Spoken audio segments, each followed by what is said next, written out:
வணக்கம். Welcome to life horoscope. இந்த பதிவில் கைரேகை ஜோதிடம். இந்த பதிவில் உங்களுக்கு 5 விதமான கைரேகை அமைப்பு சொல்ல போகிறேன். இது எல்லாமே உங்களுக்கு ஃபினான்ஷியல் சார்ந்த விஷயங்களை வளர்ச்சிகளை நோக்கி பயணிக்கூடிய கைரேகை. இப்போ நான் சொல்லக்கூடிய விதிமுறைகளை உங்கள் கைரேகையில் ஆண்கள் வலதுகையும் பெண்கள் இடதுகையும் பார்த்து செக் பண்ணிக்கிறது ரொம்ப சிறப்பான விஷயங்கள். இந்த சார்ட்டை பாருங்கள்.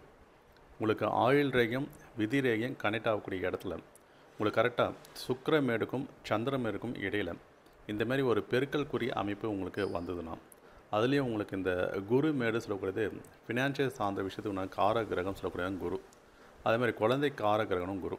அந்த குரு மேட்டில் உங்களுக்கு ஆயுள் ரேகைன்னு ஒட்டின மாதிரி ஒரு ரேகை குரு விரலை பார்த்த மாதிரி மூவ் ஆயிடுச்சுனாலும், ப்ளஸ் உங்களுக்கு விதி ரேகைக்கும் ஆயுள் ரேகைக்கும் இடையில் இந்த மாதிரி பெருக்கல் குறி அமைப்பு இருந்ததுன்னா, உங்களுக்கு ஃபினான்ஷியல் சார்ந்த விஷயங்களில் அந்த காலப்பிரியில் விதி ரேகை மெஷர் பண்ணக்கூடிய வீடியோ உங்களுக்கு தனியாக போட்டிருக்கோம், செக் பண்ணி பாருங்கள்.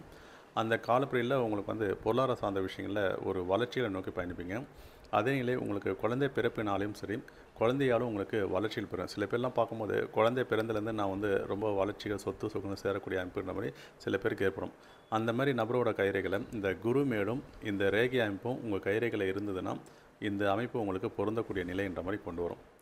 அப்போது உங்களுக்கு வசதி வாய்ப்புகள் பெருகக்கூடிய அமைப்புன்ற மாதிரி உங்களுக்கு ஏற்படும். இந்த சார்ட்டை பாருங்கள். சில பேர்லாம் ஓவர் திங்கிங் பண்ணுவாங்க. எப்போவுமே ஏதாச்சும் ஒரு சிந்தனையிலே இருப்பாங்க.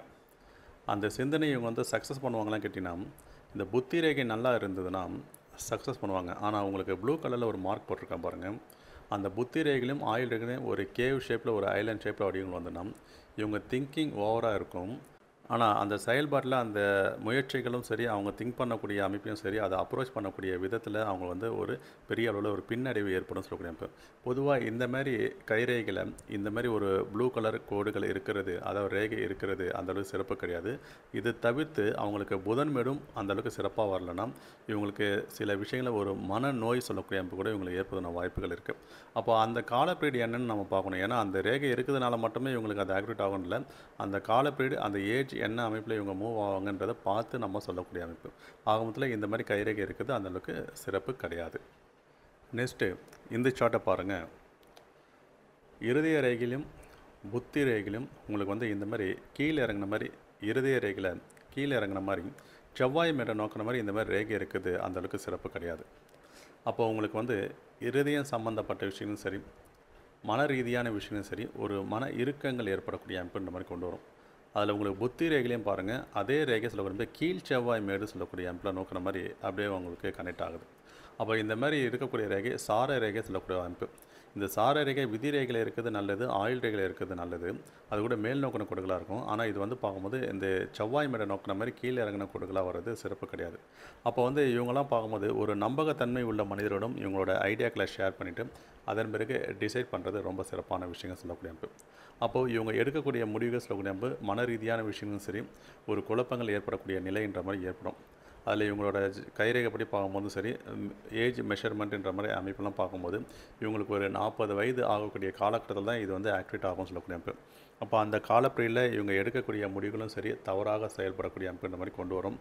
இதில் இந்த விதி ரேகையிலும் சதுரக்குரிய அமைப்பெல்லாம் இருந்ததுன்னா பழக்க வழக்கங்கள் மாறக்கூடிய அமைப்பு, இந்த மதுபானம் சொல்லக்கூடிய அமைப்பு, இந்த போதைக்கு அடிமையாகக்கூடிய சூழ்நிலை, இதெல்லாம் இவங்களுக்கு அமைச்சு கொடுத்துரும். ஆகமத்தில் இந்த மாதிரி கைரேகையில் கீழே இறங்கின கொடுகளாக இருந்து அதே மாதிரி விதி ரேகையிலும் சதுரக்குறியீடுகள் அமைப்புலாம் இருந்ததுன்னா அந்தளவுக்கு ஒரு திருப்தியான அமைப்புன்ற மாதிரி ஏற்படாது. நெக்ஸ்ட்டு இந்த ரேகையை பாருங்கள். ஒரு பாசிட்டிவான அமைப்பு. இதில் 2 ரேகை பாசிட்டிவாக இருக்குது, ஒரு ரேகை அந்தளவு சாதம் கிடையாது. அதாவது இருதய ரேகை மேலே சூரிய மேடுகிட்ட பிரமிடு ஷேப் வடிவங்கள் வருது. உங்களுக்கு தந்தை வழி சொத்துக்கள் சேரக்கூடிய அமைப்பு, தந்தைக்கு யோகம் சொல்லக்கூடிய அமைப்பு, அதேமாதிரி தந்தையோட தொழில் எடுத்து பண்ணக்கூடிய அமைப்பில் உங்களுக்கு சக்ஸஸ் ஆகும். இதில் ஆயில் ரேகையில் ஒட்டின மாதிரியே உங்களுக்கு ஒரு ரேகை கனெக்ட் ஆகுது பாருங்கள். அதில் எல்லாமே உங்களுக்கு ஒயிட் கலர் மார்க் பண்ணியிருக்கேன் பாருங்கள். இந்த மாதிரி ரேகை இருக்கிறதும் உங்களுக்கு மனைவியால் யோகம் சொல்லக்கூடிய அமைப்பு, வீடு மண் சொத்து சுகம் சேரக்கூடிய அமைப்புன்ற மாதிரி உங்களுக்கு கொண்டு வரும். அடுத்தது உங்களுக்கு புத்தி ரேகையில் இந்த மாதிரி ரேகை இருக்குது அந்தளவுக்கு ஒரு திருப்தியான அமைப்புன்ற மாதிரி வராது. இந்த புத்தி ரேகையில் இந்த மாதிரி ரேகை இருக்குது உங்களுக்கு பார்க்கும்போது வளர்ச்சிகள் சொல்லக்கூடியது டவுன் கிரேட் ஆகக்கூடிய சூழ்நிலைன்ற மாதிரி அமைச்சு கொடுக்கும் உங்களுக்கு. இப்போ நல்ல ஒரு ஃப்ளோவிங்கில் மணி ஃப்ளோலாம் உங்களுக்கு இருந்துகிட்டே இருக்கும். ஆனால் ஏதோ ஒரு ரீசனில் உங்களுக்கு வந்து பண விரயங்கள் ஏற்படும். அது குடும்ப ரீதியான விஷயங்கள், குடும்ப உறுப்பினர்களால் ஏற்படக்கூடிய பண விரயங்கன்ற மாதிரி உங்களுக்கு கொண்டு வந்து கொடுக்கும். ஆக மொத்தத்தில் இதில் வந்து இருதய ரேகை மேலே இருக்கக்கூடிய ரேகை சிறப்பான அமைப்பு, ஆயுள் ரேகை உள்ளே இருக்கக்கூடிய ரேகை சிறப்பான அமைப்பு, புத்தி ரேகையில் ராகு மேடுகிட்ட இருக்கக்கூடிய ரேகை அந்தளவுக்கு சிறப்பு கிடையாது.